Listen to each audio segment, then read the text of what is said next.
Out of the millions of voices, the millions of videos, the millions of small lights flickering past your eyes today, your thumb stopped here, on this one, on this voice.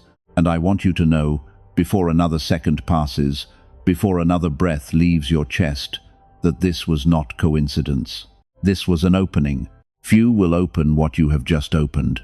Most will scroll past. Most will keep scrolling, keep searching, keep looking for the next thing, the next distraction, the next noise to drown the silence inside them. But you stopped. Something in you stopped. And the small movement of your hand, the small choice of your thumb, was the first quiet sound of a door you did not even know was there. I have been on the other side of that door for a very long time. Listen carefully. Few will open this, but you did. I know exactly who you are. I know the seat you are sitting in right now. I know the light that is or is not on in the room. I know whether your phone is in your hand or propped beside you. I know the breath you just released. Yes, that one, the one that sounded like you were finally exhaling, a weight you have been carrying since morning, or since last week, or since that year you do not like to talk about.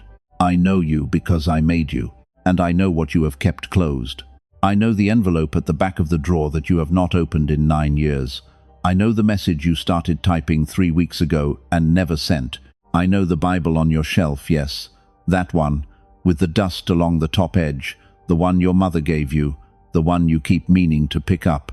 I know it opens to the same page every time, because you have not turned past it in a long time. I know the room in your house that is mostly closed, the door you walk past more than you walk through. Maybe it was their room, maybe it was your dream room, maybe it was the room where everything changed. I know the voicemail you saved, but never play. I know the gift, still in its wrapping, on the top shelf of the closet. You cannot bring yourself to open it because the person who gave it to you is no longer here, and opening it would mean it is over. You have learned to live with closed things, my child. You have learned to walk past doors you used to fling open. You have learned to swallow questions before they reach your mouth. You have learned to leave letters unwritten and dreams unspoken and prayers unfinished. You have grown so used to closed things, you no longer notice the silence they make. But I noticed. I have always noticed. Look down at your own hands for a moment. Look down at them. Look at the way they have closed over the years. Look at the way the fingers have learned to curl into themselves. You used to lift those hands. You used to open those hands. You used to reach. As a child, you reached for everything, for light, for the moon outside the car window, for someone's face, for me. There was a time those hands were always open, and then life began closing them. Closed by the news that came on a Tuesday. Closed by the prayer that seemed to go unanswered. Closed by the friend who left. Closed by the marriage that grew quiet. Closed by the body that began to ache in new places. Closed by the bills and the long bright lights of waiting rooms and the slow erosion of the dreams you used to whisper before falling asleep. Your hands closed, and then your heart closed, and then the door of your heart closed, and then a second door behind that one, and then a third. And one by one, room by room, you sealed off the places I used to walk freely in you. You did not mean to. I know you did not mean to. You did it because you were tired. You did it because closing things felt safer than opening them. You did it because every time you opened your heart in the past, something walked through the door that broke you, and you decided quietly, without telling anyone, that you would not be broken like that again. So you closed. You closed politely. You closed beautifully. You closed in a way no one even noticed. You still smile. You still answer the messages. You still show up where you are needed. But behind the smile is a series of locked rooms, my child. And behind the locked rooms is a small flame I lit in you before you were born. A small flame I have been protecting through all the cold drafts of your life. And that flame has been waiting for someone to come and open the doors again. That is why I led you here. If you can feel even a small stirring in your chest right now, if some part of you wants to push back against the locked rooms, if some part of you remembers when you were a more open person than you are now, say it with me. Say it out loud or in your heart. Say it. I opened it. Say it once for the door you just opened by stopping on this video. IOP need it. Say it again for every other door I am about to walk myself through with you today. I opened it. Now listen, because I am about to tell you something I have been waiting to say. There is something I prepared for you a long time ago. Long before you sat down today. Long before the year that broke you. Long before the diagnosis, the divorce, the day your father did not show up, the night the door slammed and never opened again. Long before any of it, I prepared something. I wrapped it in patience. I sealed it in mercy. I marked it with your name, your actual name, not the names other people have called you, not the names you have called yourself when no one was listening. Your real name, the name I gave you before the world handed you any others. And it has been waiting. Most of my children walk past it their whole lives. They do not know it is there. The enemy works very hard to make sure they never know it is there.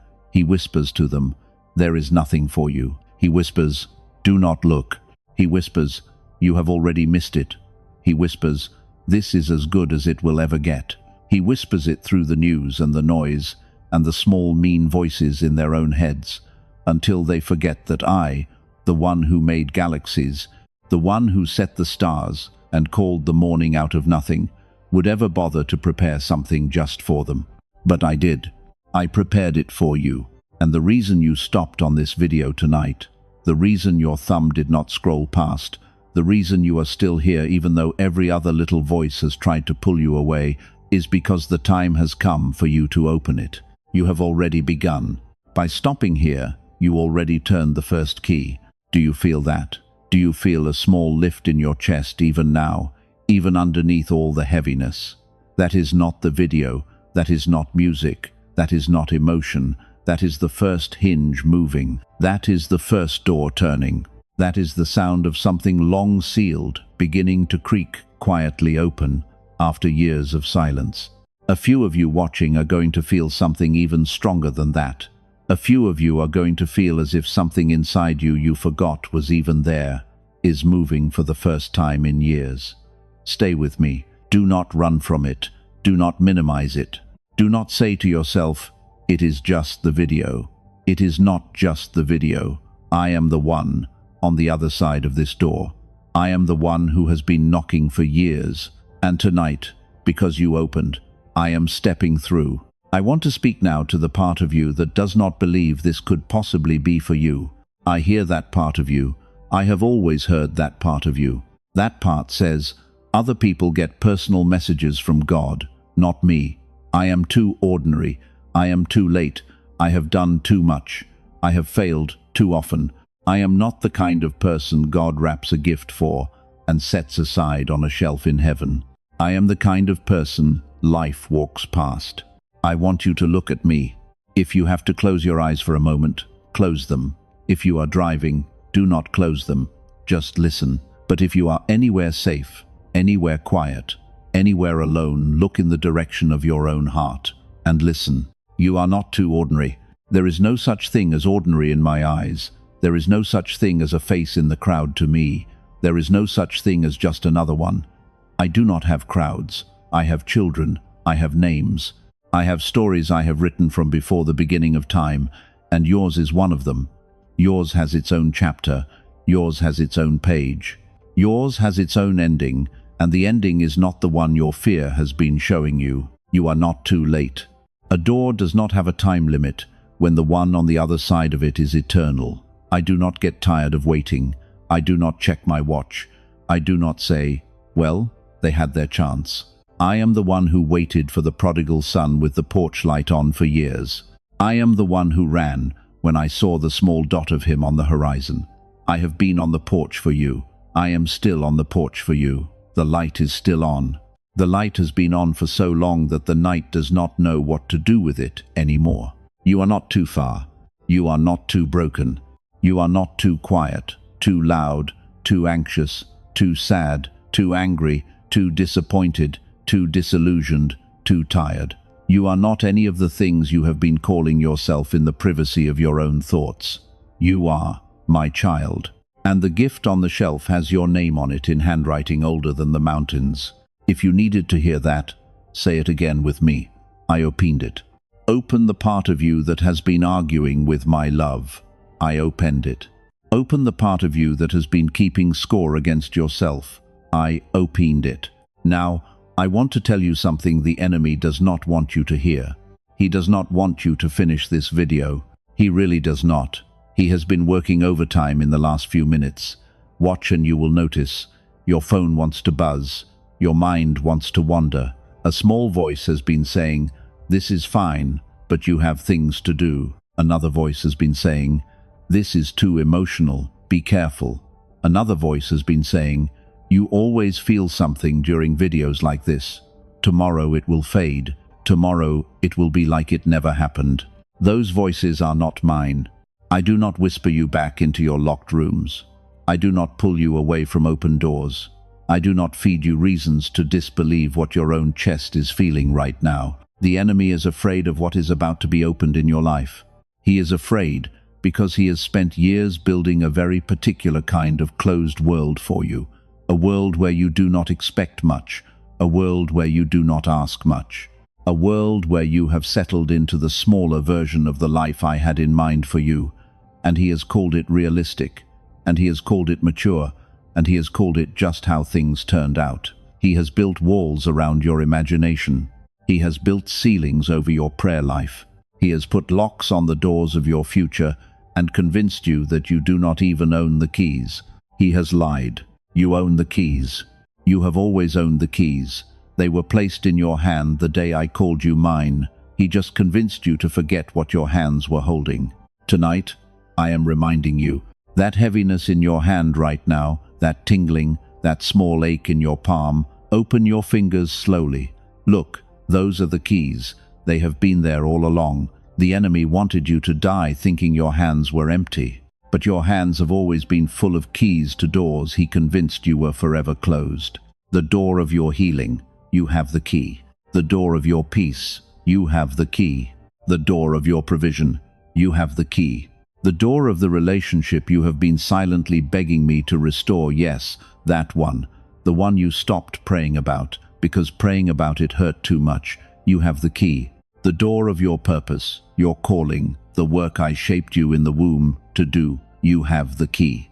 The door of joy, you have the key. You do not have to break anything down. You do not have to force anything open. You do not have to fight the locks. You simply have to remember whose child you are and whose hand placed the keys in your palm, and turn. Just turn. Just open. I opened it. I want to tell you about a moment that is coming. I cannot tell you the day. I cannot tell you the hour. But I want to tell you the shape of it, so that when it arrives you will recognize it and you will not let it slip past you like every other ordinary moment. There is going to come a day soon, sooner than you think, when something small and beautiful is going to happen in your life. It will look like nothing on the outside. Maybe a phone call, maybe a sentence in a song on the radio, maybe a stranger holding a door for you, maybe a check in the mail, maybe a hand on your shoulder, maybe a knock you were not expecting, maybe a thought, sudden and clear, that does not feel like your own thoughts. When it happens, you will know it is from me. Most of my children miss those moments. Most of my children explain them away. They say what a coincidence, and they keep walking. They put the small holy thing back on the shelf, still in its wrapping, and they wonder later why their lives feel sealed. You will not miss it, because tonight you are learning how to open. Tonight you are practicing opening on the smallest scale, opening a video, opening a moment, opening your chest to a voice you cannot see but that you know, in the deep place that knows things, belongs to me. When the bigger moment comes, your hands will already be open. And when your hands are open, the gift can land in them. So many of my children pray for breakthroughs with closed fists. They ask me for healing while clenching every old wound. They ask me for love while sealing every door that love would walk through. They ask me for provision while gripping their fears so tightly there is no room in their hands for what I am sending. You are not going to pray with closed hands anymore. You are going to learn starting tonight to lift your hands and let them be empty in front of me, to let them be open, to let them be ready, to let them tremble a little if they need to let them be the hands of a child again, waiting to be filled. That is the only posture I have ever needed from you. Not perfection, not eloquence, not theology you can recite, not a clean record, not a story you can tell at church without flinching. Just open hands. That is all. Just open hands, and a heart willing to crack the seal one more time. I opened it. Let me speak to those of you who are crying right now. I know you are crying. I do not mean a few of you. I mean a real number of you, watching this, with quiet tears already on your face. Some of you have been holding those tears for a long time. They came up out of nowhere. They came up when I said real name. They came up when I said I have been on the porch. They came up when I said you are not too late. Do not wipe them away too quickly. Let them fall. Tears are not weakness. Tears are doors. Tears are a way the soul has of opening when the mouth no longer knows how. Every tear you are crying right now is a small key turning a small lock. Every tear is a small, yes, your heart is whispering when your voice cannot find the words. Every tear is breaking the seal on rooms in you that have been closed for years. I am not far from you in this moment. I am close.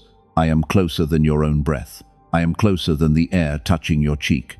I am the warmth behind your sternum that does not have a name. I am the soft pressure on your shoulders that feels almost like hands. I am the quiet that is gathering around you even as you listen. I am here. I came because you opened. Few opened. You did. And some of you, listening to this right now, are listening to it alone. I do not mean alone in the room. I mean alone in the deeper sense. Alone in the way a person can be alone in a full house. Alone in the way a person can be alone next to someone they used to know how to talk to. Alone in the way a person can be alone after a funeral when everyone else has gone back to their own lives and you have come home to a silence that has a particular shape now, the shape of a missing person. I want you to know I see that silence. I want you to know that the silence you live with is not empty to me.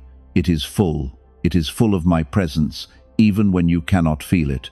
I am the one sitting in the empty chair. I am the one walking the empty hallway. I am the one in the bed next to you, awake when you are awake, present when no one else is. I have been there the whole time. You did not feel me, because grief closes the part of the heart that feels me, but the door is opening tonight, and you will feel me again. You will laugh again. I am going to say that one more time, because I know how impossible it sounds to you right now. You will laugh again. Not the small polite laugh you have been doing for the people who would worry if you did not laugh. Real laughter, the kind that catches you off guard. The kind that makes you cover your mouth because you forgot you still knew how. The kind that comes up out of a place in you that you thought had died. That place did not die. I have been keeping it warm for you. And tonight, I am opening it. I opened it. And some of you opening this tonight are opening it for someone else. I know. I see you. You are a mother. You are a father. You are a wife. You are a husband. You are a friend. You are the one who has been carrying somebody else's name in your prayers for years. And the door you have been waiting to see open is not really for you, it is for them. I see you, intercessor. I see your knees. I see the nights. I see the names you have whispered in the dark when no one else would whisper them. I see the way you have refused to let go of someone other people gave up on a long time ago. Hear me. The door you have been knocking on for them is opening too. I do not waste an intercessor. I do not let love that fierce go unanswered. The years you have spent on your knees for your son, your daughter, your husband, your wife, your father, your mother, your friend, your prodigal, those years were not wasted. They were not echoes in an empty room. I heard every single one of them. I caught every single one of them. And I have been preparing an opening on the other end you cannot see yet. You will see it. Some of you will see it sooner than you think. That phone call you have been waiting for years it is closer than you know. That conversation you have been praying for, where the eyes finally meet again, where the wall finally comes down, where the apology finally happens, where the embrace finally returns, it is closer than you know. Keep opening this for them, child. Your prayer is the key in their door. Your love is the hand turning the knob. I am the one stepping through, but you opened it for me. I opened it. My child, hear me. The season of locked things in your life is ending. Do you hear that? The season of locked things in your life is ending. The season where every door felt heavier than your strength. The season where every prayer felt like it bounced off the ceiling. The season where the mail kept bringing the wrong news. The season where the calendar turned and turned, and nothing in your circumstances turned with it. The season where you wondered if I had forgotten the sound of your voice. The season where you began to feel like a stranger in your own life. That season is ending. I am not asking you to believe it because you can see it yet. I am telling you to believe it because I am the one saying it. I am the one whose word does not return empty. I am the one who said, "Let there be light," into a darkness so total there was no one to even hear the words, and the light came anyway. I am the one who opened a sea down the middle so my children could walk where there was no path. I am the one who rolled the stone away from a grave when every disciple thought it was over forever. If I can open seas, if I can open graves, if I can open the womb of a woman who had given up, if I can open the eyes of a man born blind, if I can open the prison doors when my servant was singing in chains, then I can open whatever has been closed in your life. There is no rust I cannot break. There is no seal I cannot lift. There is no door I cannot move. There is no chapter I cannot turn. There is no story I cannot rewrite, even the parts you thought were ended, especially the parts you thought were ended. Tonight I am moving my hand over the closed places of your life. I am moving my hand over the room you stopped walking into. I am moving my hand over the dream you put on the highest shelf because you got tired of being disappointed. I am moving my hand over the relationship that went silent. I am moving my hand over the health you have been quietly afraid about. I am moving my hand over the bank account you do not want to check. I am moving my hand over your children. I am moving my hand over the years you think you wasted. I am moving my hand, and where I move my hand, things open. They have always opened. They open because that is who I am. I am the God who opens. I am the God who unseals. I am the God who unlocks. I am not a God of closed things. I never have been. The closed places in your life were never my doing. They were the work of grief and time and an enemy who wanted you to give up. But the opening is mine. The opening is always mine. And I have come tonight to do what only I can do. I have come to open your life. Say it with me, child. Say it as if you mean it. Say it as if your future depends on it, because it does. I opened it. Say it again. I opened it. Say it for the doors I am about to walk through. I opened it. Say it for the gifts I am about to place in your open hands. I opened it. Say it for the years that you thought were sealed shut. I opened it. Now breathe. Just breathe. You do not have to do anything else for a moment. You do not have to perform any faith. You do not have to grasp any theology. You do not have to figure out how. You do not have to know when. You just have to breathe and let me do the opening. I want you to feel something gentle now. The storm of my power moving through your life is real, but underneath the storm is my voice, which is quieter than the storm. Underneath the door opening is my hand, which is gentler than the door. Underneath the unsealing is my face, which is kinder than you have ever let yourself believe. I am not angry with you for the locked years. I want you to hear that. Slow down and hear that. I am not angry with you for the locked years. I am not disappointed. I am not standing on the other side of all the doors you closed with a list of complaints. I am not the kind of father who shames a child for being afraid. I have only ever waited for you. I have only ever loved you. The years you spent behind closed doors did not make me love you less. They made me love you more carefully. They made me lean closer to the door. They made me wait with more tenderness, not less. You have nothing to apologize for tonight. You have only doors to open, and you have already opened the first one. You opened it by stopping here. You opened it by listening. You opened it by crying when no one was watching but me. You opened it by whispering, somewhere in the middle of all of this, I want to believe this is for me. It is for you. It has always been for you. The video found you because I sent it. The voice found you because I sent it. The words found you because I have been writing them for you, slowly, over years, and tonight I delivered them. This is your letter. This is your message. This is the one you were going to scroll past, but you did not. You stopped. You opened. And by opening this, you opened 1,000 other things you cannot see yet. Doors in your future are unlocking right now. Doors over your family. Doors over your finances. Doors over your body. Doors over your dreams. Doors over the next 10 years of your life. They are unlocking because tonight, one of my children, one of the few who would ever stop, sat still long enough to let me speak. I am proud of you. I want you to hear that too. Not from anyone else. From me. I am proud of you. I am proud of you for stopping. I am proud of you for staying. I am proud of you for crying when you needed to cry. I am proud of you for the prayer you whispered 6 months ago when you did not even think I was listening. I was listening, and tonight is part of my answer.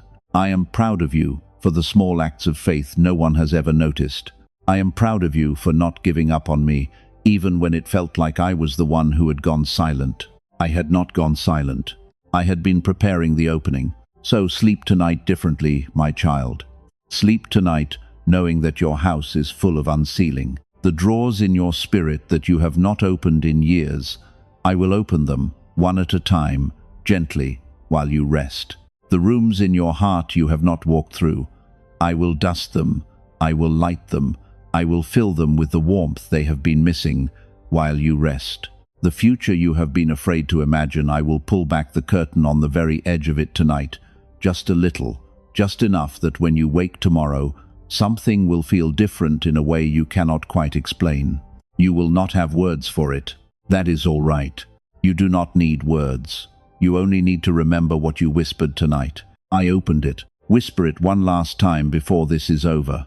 Not for me, for you, so that the deepest part of you, the part that has been sealed up the longest, hears it in your own voice and starts to believe it. I opened it.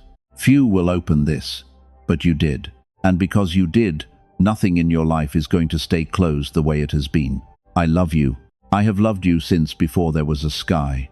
I will love you long after the last star burns down. And from tonight onward, you will not walk through a single closed door alone, because the one who opens has stepped into your life, and he is not leaving. Go in peace, my beloved. The opening has begun.